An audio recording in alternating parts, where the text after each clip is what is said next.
Hello, everyone, and thank you for joining us today for a conversation on a very much needed topic to be brought to the general attention, and this is about digitizing civil society as a global emergency. This is the title of the panel that you're witnessing today, and I really hope to turn this into a very interactive conversations with you and the members of the audience. My name is Olivia Vereja, and I am a director of product within Commit Global, and I am joined today by our guests, Lene Veteland, head of documentation and accountability hub at the Norwegian Helsinki Committee. We have Bogdan Ivanel, who is the founder and CEO of Commit Global. We have Mr. Irja Nickel, chief data scientist at the German Federal Ministry for Economic Cooperation and Development. And we have also Mr. Roman Romanov, who's Human Rights and Justice Program Director at the International Renaissance Foundation. Thank you so much for joining us. We are looking at a one-hour conversation on the topic of how technology can actually improve response and grow capacity in the civil society sector. And we were really happy to be here for the second time at the PPF and to see that we're continuing the conversation on the multi-crisis and how we can actually make sure we have the necessary capacity to intervene for the most vulnerable of populations. Today, among the topics we will be discussing with our guests, we're going to look at how with each crisis we see civil society being more and more out of breath and more out of capacity for proper intervention, and how can we find those mechanics and those tools and those instruments that can actually support with this intervention, and how we can actually bring as much capacity building strategy in this topic. I will start with our first speaker, which is Ms. Lene Veteland, and I'm going to ask you. You have an extensive background. You've been working a lot on the ground, and you have worked in the past also with organizations such as the Norwegian Red Cross, and you worked with the OSCE, and now it's since 2009 you're with the Norwegian Refugee Council. Helsinki Committee. I'm really sorry. You've seen crisis in the field. You've seen how cooperation works in the field, how intervention is being carried out. Can you paint us a picture on what civil society looks like today and what transformations has it gone through, and how technology has also shaped this transformation that we're seeing today? Mm-hmm. Thank you very much for these questions and for having me despite my starting cold. So I'm sorry if my voice breaks.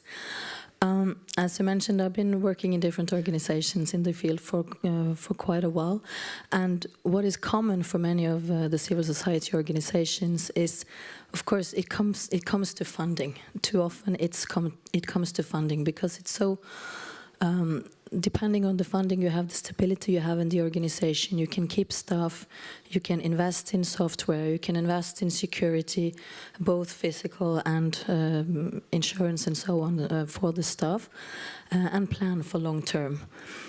Some of the projects that we work on, for example, on documentation, which is the project that we are presenting here at this forum, it really takes a long time, and you need to put aside sufficient resources to actually do it in a good way.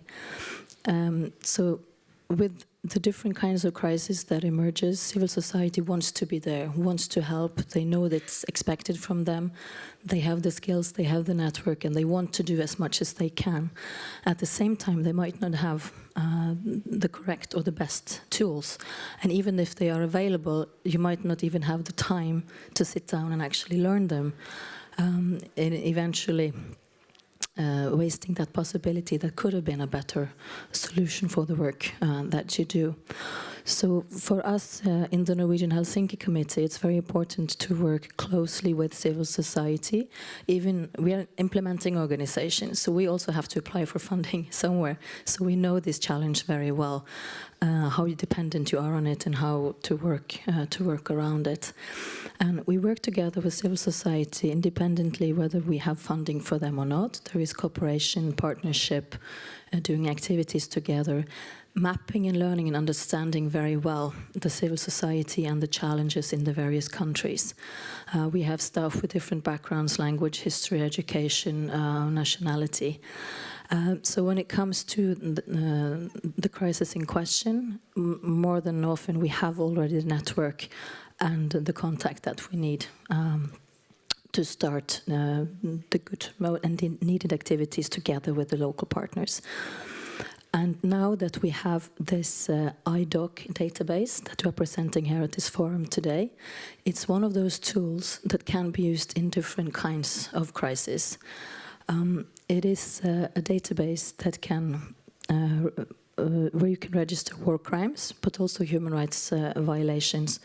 And it allows this work to be done much more fast and efficient than if the organizations are using various ways of storing this information.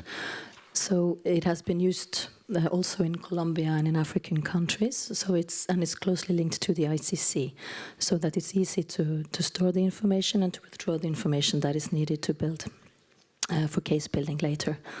And this is a way of cooperating and collaborating and making the most of the very little time that one has in developing a crisis. And at the same time, you need to take the time to learn it, fund it, and make sure that it lasts. So yeah, challenges all the way, but there are also some solutions to share. Thank you so much for presenting us how the project works and how it can actually provide long-term real results, and how important it is to make sure we collect data and information and we store it, and we also bring digital literacy in the process as well. You spoke a lot about learning how to use it effectively. Since you brought data on the table and information, I'd like to move to Ilya, and I'm coming to you with our next questions. How can technology address data-driven decision-making and scaling capacity when it comes to understanding the crisis, understanding the interventions we're doing, and how we can do better in the future? Yes, thank you. First of all, we are zooming out now. We're moving away from the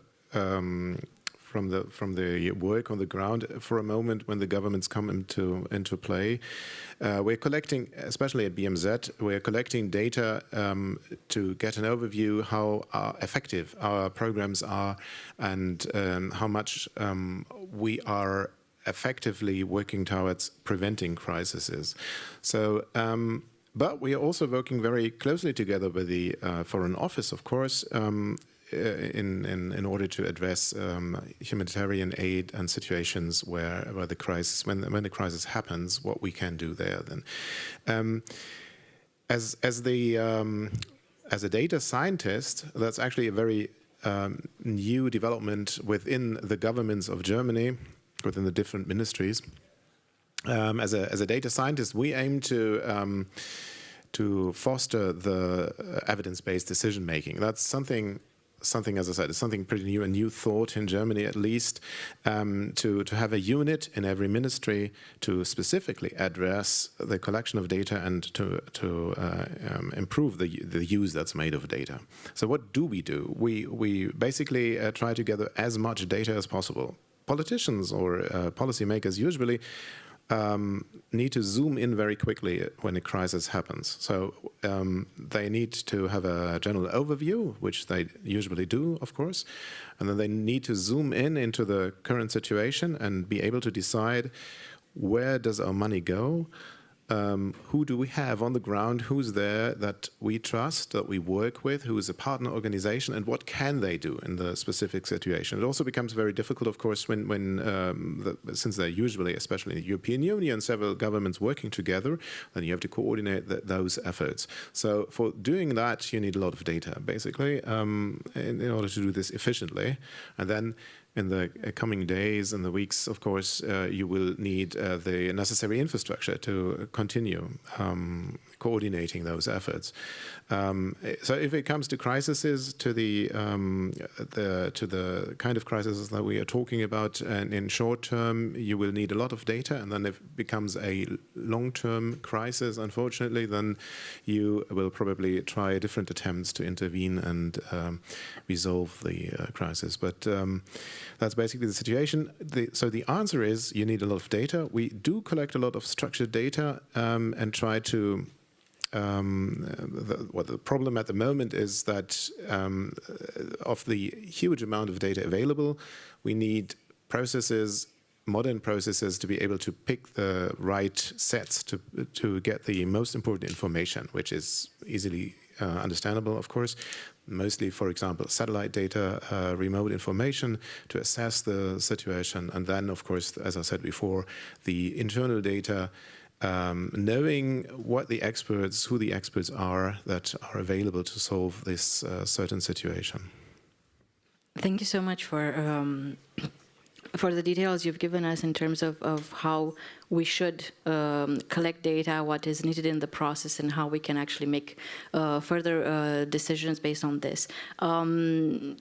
Since you've started zooming out, I'm also going to zoom out a bit on from data collection and information gathering from the ground. I'm going to zoom out a bit to look a bit at the whole technological landscape of civil society and both UN agencies or governments who are doing interventions on the ground. And I'm going to go a bit towards Bogdan. You've been working with all of these actors in interventions so far, and you've deployed within Commit Global a lot of information, a lot of digital tools that are sort of transdisciplinary and addressing many areas. I would like to ask you, why do you said earlier that technology is underused in the NGO space, in the conversation we had before, and I'm trying to understand how can this impact the future capacity to respond to this multi-crisis. We see a lot of different situations happening on the ground in different areas. How does technology look like today in the NGO space, and what do you think it should look like years from now in responding to these types of needs on the ground?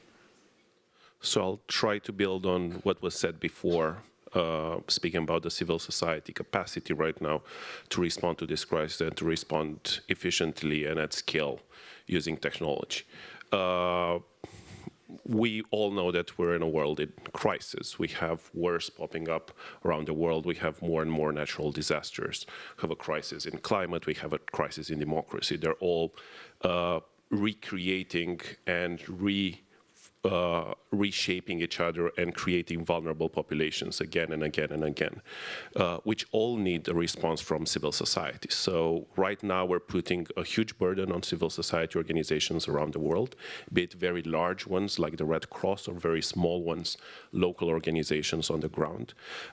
We also put a lot of hopes on them, not only to respond to this crisis, but to come up with solutions to this crisis, to solve those crises in some way or form. And what we're seeing on the ground is that these organizations are burning out. And as you said, they don't have the steam. They don't have the steam to respond to this crisis. In a certain way, the crises around the world are going in the 5th gear, and we're only able to work in 2nd gear in civil society. And of course, technology can be a multiplier, and technology can be a scaling mechanism for intervention. Unfortunately, what we're seeing is that civil society is being left behind in this process of digitization. We have, a lot of discussions, I think, at the forum here, and a lot of discussions around these forums around the world are around capacity for government. How do you increase capacity in government around the world, and how do you increase their capacity to respond to this crisis? What we're losing, the side that we're losing is that outside the Western world, in many cases, the government are absent in responding to this crisis, and many times the government are the problem in itself. Civil society is much better positioned, and is a much more honest anchor in solving this crisis. And yet we're leaving them behind. That we're not investing. You were saying about funding them. We're not funding this strategic approach to digitization in the civil society sector. We're not putting enough resources in that. And this is creating vulnerability in the long run. And if we're looking right now at what's happening in the space, organizations that have technology or have some technology to respond and be more efficient inside and more scalable in their response outside in their mission are an exception. There are a few exceptions here and there. There are a few exceptions in some regions around the world. And more than the exceptions that these organizations are, usually when you find technology done right, that is also exceptional.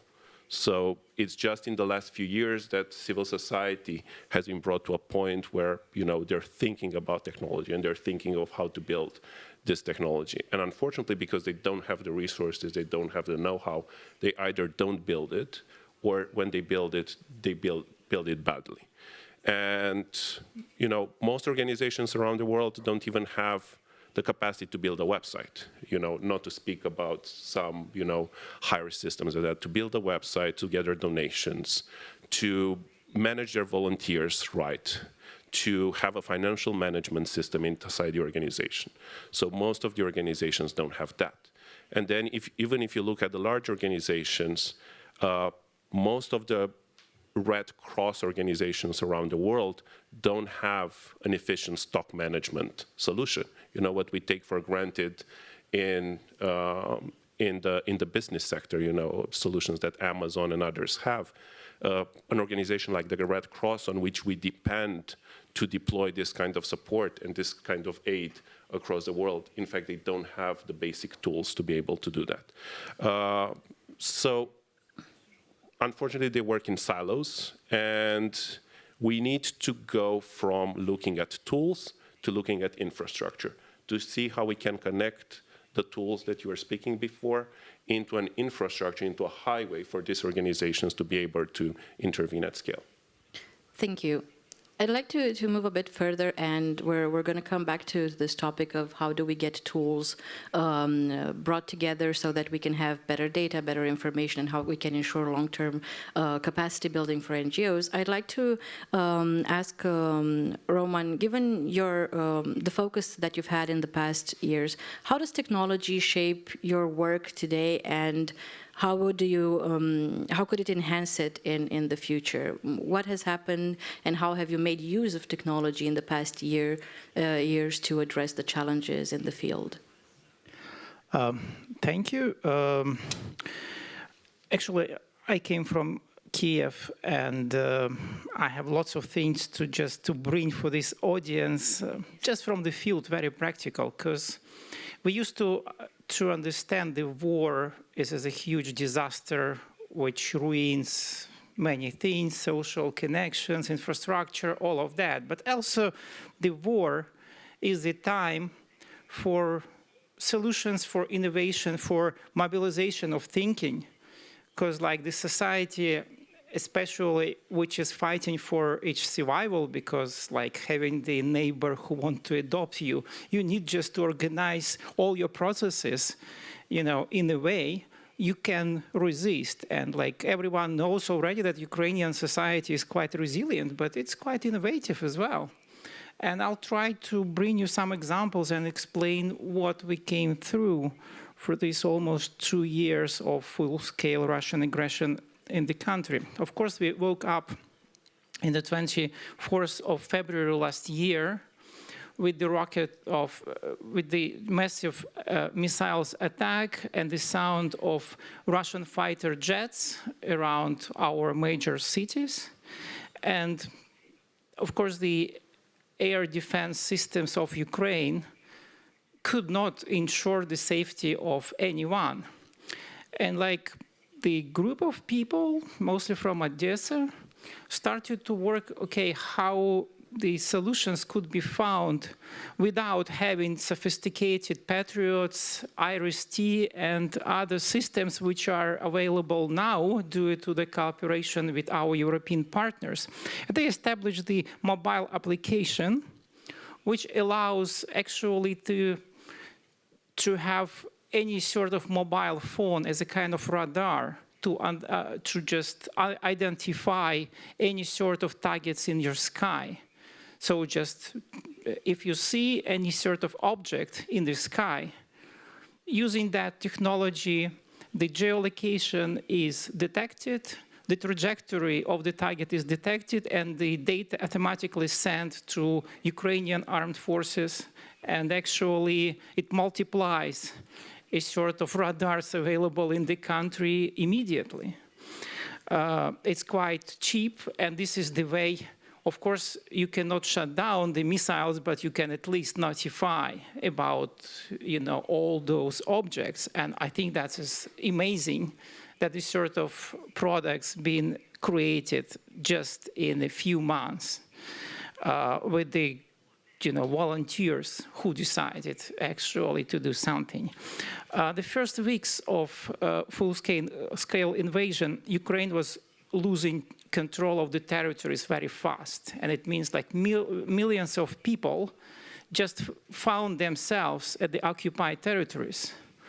And like to keep the connections and to prevent from being them very much dependent from the occupying powers, Ukraine kept actually paying pensions and paying salaries for teachers and for many other social workers to the digital cards which were established in their mobile application of the state services DIA.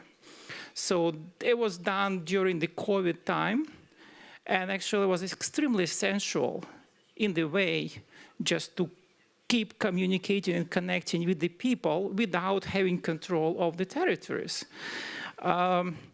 Again, millions of people had to leave their homes, appeared in other countries, and most of the children could still benefit from just, going online to their school lessons in their schools, because like Ukraine has established quite a wide infrastructure of online communication and has just skillful people who could be able to deliver all of that, regardless of the situation in the ground. And even now, like with endless, alerts of airstrikes, without significant infrastructure of shelters in the schools, hundreds of thousands of Ukrainian school children are still learning online. We as a foundation, from the first day of school, full-scale invasion, were trying to support as much as possible our civil society partners. And we benefited a lot from the electronic contracts, which could be made online, and there is a great Ukrainian system, Vchasno. There you can just use the digital signature and have the legitimate contract with everyone without like being dependent on individual communications or delivery services. And it was extremely helpful under this, very severe situation. Of course, like each active citizens, became the documentator at the first weeks of full-scale invasion. People were looking for the information how to, to take data, to share, to collect everything. From that perspective, we had just to teach lots of people how to do that professionally without losing the evidential power of those data collected. Of course, such electronic systems as iDoc or Mnemonic were very helpful because they were already available, offering some solutions at the ground. Other Ukrainian groups decided to go with their own software and deliver, like Kharkiv Human Rights Groups or other organizations. But these skills actually were at the ground from the beginning. At the same time, of course, like for lots of newcomers, it was very important to have quick introduction to the technologies. Of course, there is a very universal solution of eyewitness. There you can use the mobile phone for the documentation. Unfortunately, not available yet for the iPhone, only for Android devices. But it's, again, another solution. We are talking about, actually, the war of 21st century. And it means like we have to be able to investigate crimes as a 21st century, to collect evidence and to use all the data which is available. And for that reason, of course, there's a huge role of technologies. Otherwise, that would be a very losing situation from the justice perspective if we are not prepared well. So the Prosecutor General Office of Ukraine decided to work with the US company Palantir, which offered some IT solutions, including artificial intellect for the future work of the documentation and case building. It's very hard to assess now how far they go and how significant the progress would be. But of course, it's also important to use these technologies of face recognitions, because like there are lots of photos and videos of potential perpetrators, and just to identify them, all those technologies are extremely helpful. We are talking about the war of 21st century. We should understand that, like, from one side, we have a huge real war in the European continent. There, the use of shells is quite similar daily to any day of the Second World War. At the same time, one of the major source of attacks now are drones. And that's the war of the 21st century. And the best drone operators now are just gamers, people who are familiar with the technology. So FPV drones for both sides of this armed conflict in Ukraine is one of the major source of problems now. And the first schools of drone operators actually in Ukraine were established just by volunteers, not by the government or Ukrainian army. And it's now became, I think, one of the most significant part of the Ukrainian armed forces.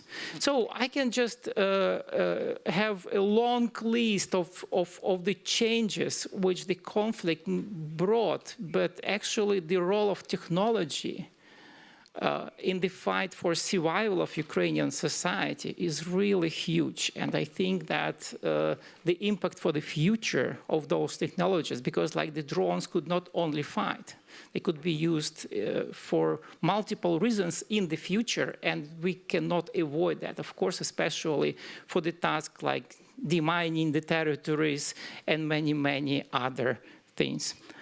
Thank you. Yeah. Thank you so much. I think I'm going to pick up on two of the topics you've addressed that I think are very important. One of them is the fact that you've mentioned the volunteer groups that have started these very important projects. And I'm going to come back to you, Lena, with this question, because you addressed the funding issue. How can we make sure that something that's being picked up and implemented and deployed by a volunteer group and turns out to be a successful project and a very useful tool gets maintained in the long run? Because we know that technology is not just enough to build it and put it in a box. You need to make sure it's always up to standard and can deliver these kind of results. And also, if it's worked in one area, it can be redeployed and scaled into other areas. How do we make sure we draw the attention of the funding space towards technology built for social good and for proper intervention? What do you think we should do? What do you think funders should do better in the future in the space? Yeah, that's a multi-layered question. Civil society today is not only the established NGOs or the famous journalists and lawyers. It's volunteers. It's any person who is documenting something or speaking up about something. So civil society includes now a lot more elements than we perhaps considered previously. And they want to contribute on many different levels. Volunteers discover something, they want to share it with a human rights defender they know. A human rights organization might have an idea, but they don't know how to implement it. They see the initiative done by some volunteer, and the volunteer might not know how to apply for funding for this particular. So this collaboration between the more experienced organizations and activists and the initiative and the ideas of the volunteers is very important to maintain and to follow up. And For example, Norwegian government has decided to award quite a lot of money to Ukraine to support Ukraine in the war. And as civil society organizations in Norway, we have underlined the necessity of doing this in cooperation with local civil society and not just channel it through the larger organizations, because it's very important that the local organizations who know their country better, who know these initiatives on grassroots level, are included in the process to say what is needed and in what way it is needed. And not just for kind of ticking it off the list that we asked the local population, but they're actually involved and that they can benefit from it in the long run, because this is where the capacity building comes in, and also that international support organizations do not then adopt or take basically the skills that have been developed locally. On a very fundamental question regarding the funding is, since we are also an implementing organization where we have to apply for funding, we know this also, that donors are very often reluctant to invest in core funding or equipment or software. They want to support the activities, but they forget that people have to do the activities and they need equipment and security and safety to do that. So it's important for donors also to reconsider this a little bit and think, yes, we prefer not to pay for laptops and software and so on, but it is actually very important for the work of civil society organizations and volunteers, and to maintain the initiative and the good ideas that appear. So I mean, that's a very concrete recommendation. Listen to the local society, civil society and activists, include them in the work, and remember that they need funding also to actually do the work, not just to host the event. Thank you so much. And picking on the second topic that I've written down as very interesting from what Roman was saying, you've said that you've had a lot of tools on the ground used for data collection. Somebody were doing it through traditional means or just dedicated apps and so on. How do you, and I'm going to go to Ilya here. When you have so many ways in which you can collect data, when you have so many sources from where you can get data, how can we make sure that regardless of the means of collection, we manage to get data that is actually usable and is accurate enough to start looking at it and start drawing conclusions that can inform better decisions? Well, thank you. First of all, it's kind of heartless to have a technical analysis, or technocratic maybe, analysis of infrastructure and technical problems while there is this war from Russia ongoing against Ukraine. However, it is unfortunately necessary also, aside from all the support that Ukraine is getting from Europe and the world, and most of the world, which will continue. And we all hope it will be enough. Well, that's all I can say about that topic, because I have to come back to the field, to the topic at hand now, which is infrastructure. And infrastructure is boring. It is very difficult to sell on all levels to politicians, to policymakers. And that is within the government and obviously also outside of government. So I can only say demand the necessary infrastructure. How can you deal to become a bit more to the topic at hand here?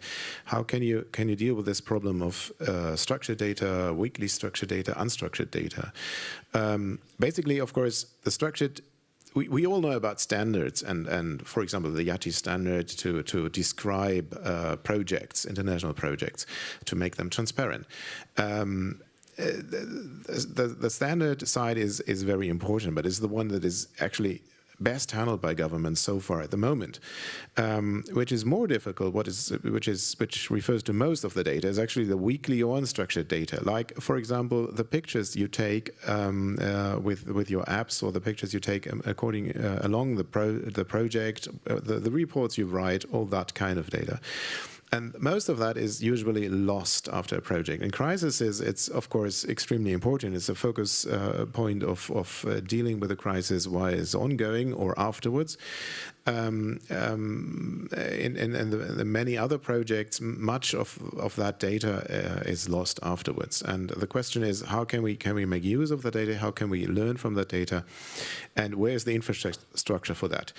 I do not believe in standards to be the solution for this. I believe that we need a more weakly defined space where we can work together and find solutions for that. And that's already being done. I'm talking about, for example, cloud infrastructure that is designed according to certain needs. I'm talking about more data lakes, which are protected, which are secure, hopefully, where the data can be anonymized, for example, for later use, or encrypted.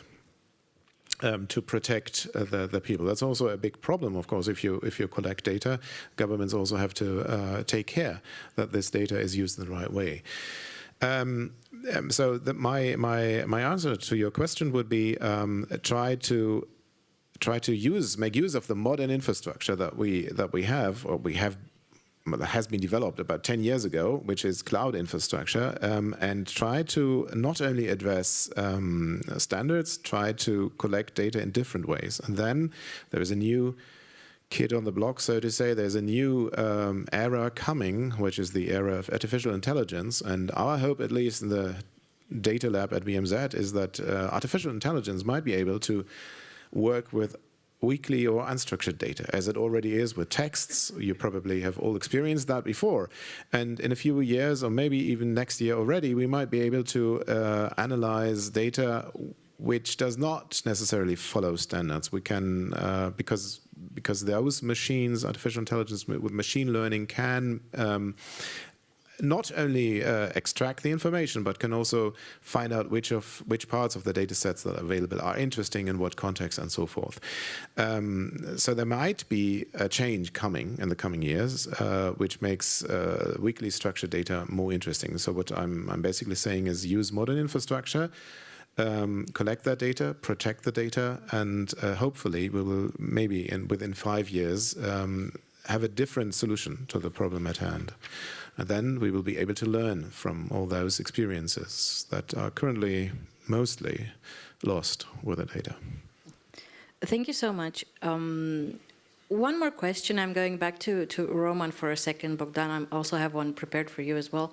I have a question. With regards to all the technology that you've been using in the past 2 years, how did you decide to drop some technologies that weren't necessarily good to use or didn't prove to be as effective? How do you make the choice what to use, how to evaluate it, especially when you're under so much pressure because you're in the middle of a conflict at that moment in time? How do you select technology that you're going to deploy and make use of? Yeah, thanks. It's quite a tough question to answer because, like, it's a kind of natural way. You cannot work with certain planning because, like, we are in the very unknown perspective. And what is the challenge for tomorrow and the scale of that challenge cannot just not be just identified in the real time. So I think that it's more about the capacity of the society and self-organization, which is enormously huge in Ukraine. Of course, nobody could say how long that could be, because, like, of course, like, people extremely exhausted with all the situations around. But there are lots of things which have to be taken into account. Then you have to choose the technology. For example, like, we are working with several projects there. There's a very sensitive issue of communication with the people at the occupied territories. It's always difficult. And of course, the individual safety always, we have to put among other priorities in the list, right? And for example, then I have seen in the in the proposal that the majority of the activity would be done in Telegram. So like it raises concern about like data, etc. But the way I've been explained,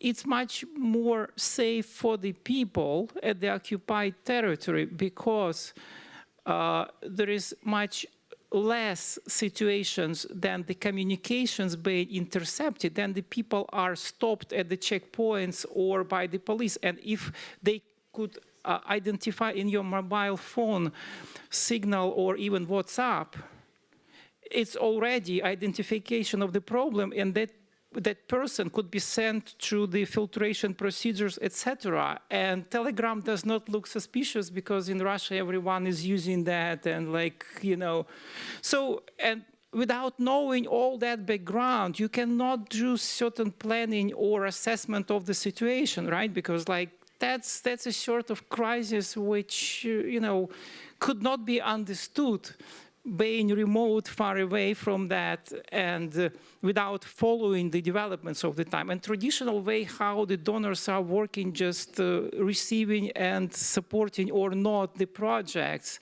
probably for such a huge crisis situations, not a proper way.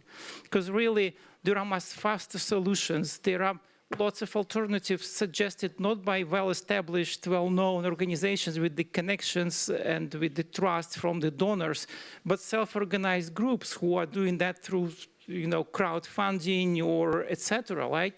And like for donors, it's very difficult actually to switch these priorities, right, and to establish the other connections immediately. So I'm not advocating for any sort of approaches because, like, for different reasons, different types of organizations of civil society could be more productive. But that's something what has to be taken into account, bearing in mind that the situation there we are. Thanks. Yeah, thank you so much.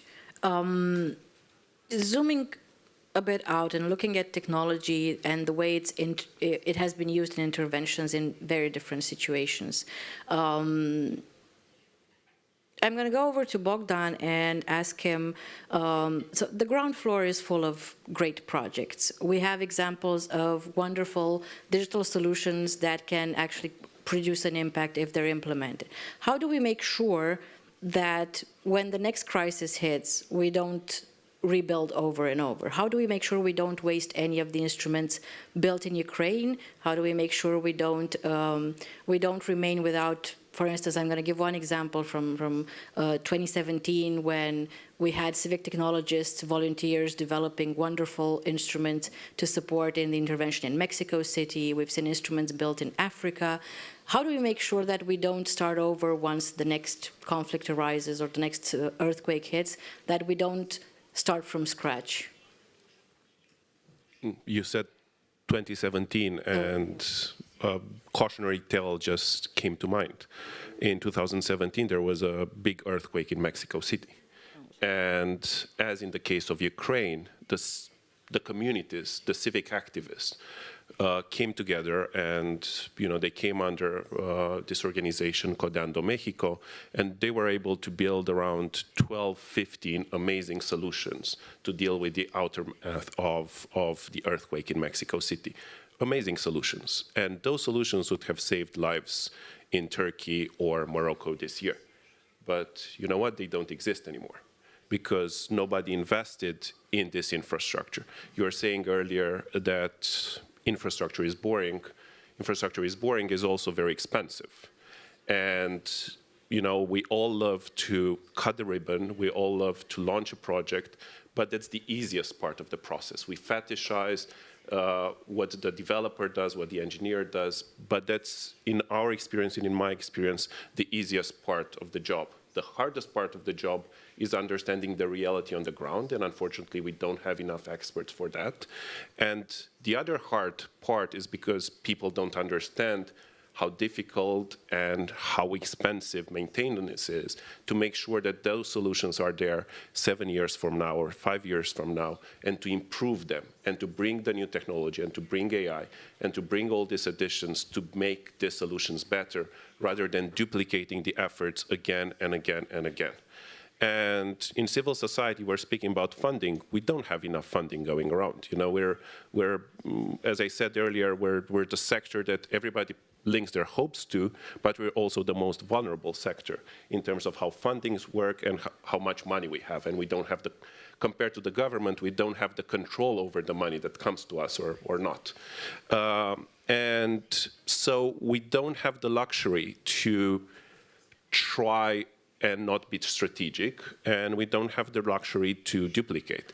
That's why our proposal at Commit Global, and it comes after years and years of engaging and working with communities, civic technology communities and civic technologists on the ground, is to have a shared infrastructure, in fact, to not start and build the same project over and over again. You know, the ICRC, UNHCR, or a local organization somewhere don't need to each have their own housing management solution. We can have a very good housing management solution that can be used and reused by organizations around the world. There are two people around the table that spoke about evidence collection. There's no need to duplicate the same effort. We can build some very good tools for evidence collection, and we can use them again and again and again around the world and invest in those tools, because we don't have the money and we don't have the capacity to build it 7 times, to build it 20 times like in the business sector. You know, we deal with public money, but we also deal with public expectations, and we're in public service, so we need to make use of these resources as much as possible. You know, in between Ukraine and the Middle East, there are a lot of crises that are being forgotten around the world, and that money doesn't go there. So in order to be able to intervene there, we need to share this infrastructure. And if we have a shared infrastructure, we have lower costs, we have standards, and it's not only data standards, but all other sorts of standards. We have less vulnerability, because not only it's more secure, this infrastructure, but there's less pressure on the shoulders of the makers. Thank you so much. We are 12 minutes away from the end of our session, and I would like to bring the attention towards the audience for any questions you have for our guests, and any other topics that you feel we should maybe insist on, or maybe bring to this conversation that you feel that haven't been addressed. There are two colleagues here that would help with microphones. So there's one first question over there. I'm sorry, I have two very strong lights in my eyes if I don't see some of you in the background. Yeah. All right. Oui, bonjour et merci pour Good morning or good afternoon. Thank you for your comments. My name is Mohamed Melawoush. I'm the resident representative of the African Union for NGOs, and we represent a network for civil society in Africa. So we are here in Paris to be closer to decision makers, policy makers, and people who control financing and who provide financing for international cooperation. As a local actor, or rather an African actor, I completely agree with what has been said by Bogdan, and in summary, I'm asking for the right to digital access be recognized as a universal and fundamental right, just like the right to have access to water and air. For Africa, this might be the last chance to catch up. We missed the Industrial Revolution, we missed the Agricultural Revolution, so I think this is what we have left, a last chance to catch up and to hope to reach a level of a standard of living that is worthy of people.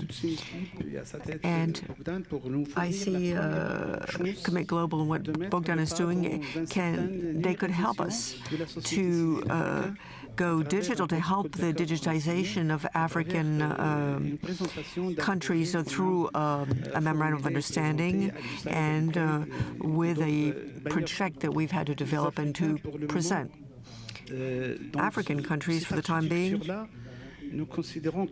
Well, within this architecture, we think that the architecture as a whole has to be reviewed or revised, especially for non-state actors and civil society, because up until now, policymakers and funding sources, be it the EU or on other continents, are basically looking for the easy way out, path of least resistance, one size fits all.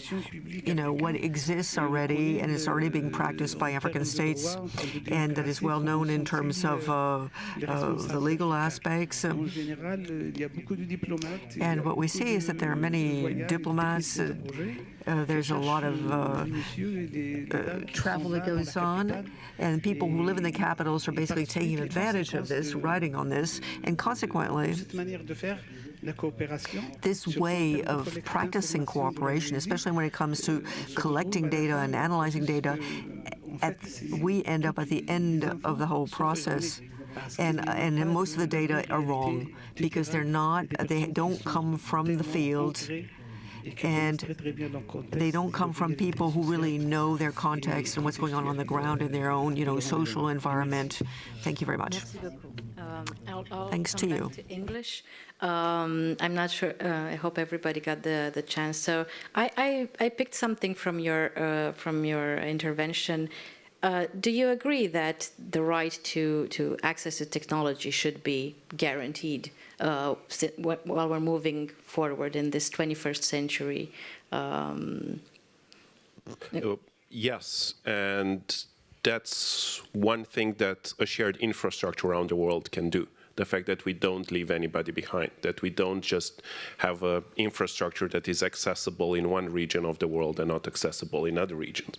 And we embed that very much at Commit Global in the way we structure our principles. So no organization pays for this type of technology. So that means that we can offer it to organizations that have no money or very little money in equal terms with the Red Cross or with the Save the Children of the world. But I would point to something else. I was saying earlier that unfortunately, very hard part of the process is a design phase. And in order to not leave regions behind, we don't only need a technology that is shared around the world, but a technology that is designed with the people around the world around the table. And unfortunately, right now, we don't have enough experts, they're called user experience designers, and we need more user experience designers that are trained and dedicated to design solutions for public service, not only for business, and that are embedded and that go on the field and sit there for weeks and for months in Africa, in Southeast Asia, in Latin America, so they understand who they're building for, and they build it together with those people. Because otherwise, and I will use a metaphor that you've done so well, Olivia, otherwise we'll end this Cinderella story, in which we have the technology, but it doesn't fit the shoe. And then we're trying to force people into the same shoe as what we built for Ukraine, because we consider that it's useful in other places as well. So we hear a lot these people saying, these people in government, they don't understand technology, or these people in NGOs, they don't understand technology. Look at them not being able to use it. And I'm telling those people, it means that your technology is not well built and not well designed if the people that is intended for don't know how to use it. Thank you. I'd also like to pass the microphone further, still on this right to technology, if there are other views from our panelists who would like to intervene on this one. Maybe Ilya? Well, the only thing I can say is that definitely setting up a digital public infrastructure, and the term has been phrased at the SDG Summit this year in September, and widely used there, is definitely one of the major issues, the major goals that we need to address in the coming years. And that refers to what you've been saying. It's mainly basically about seeing what is available, finding certain standards, like, for example, which you mentioned, and identity is, of course, one of the fundamental cornerstones of public infrastructure, always a digital identity. and building on those building blocks which are available, adopting them for the certain countries, and finding a it's not really a standard, but finding a way to use the same principles to use the same principles in all the nations, so that in a way that they interact. Of course, you want payment systems that work in different countries the same that they work in the country where it was invented, for example. That's a primitive example. However, so digital public infrastructure is definitely something, and sharing. Yes, I can only, of course, I didn't really when I talked about cloud, I didn't really explain that a huge part of that is open data, open source.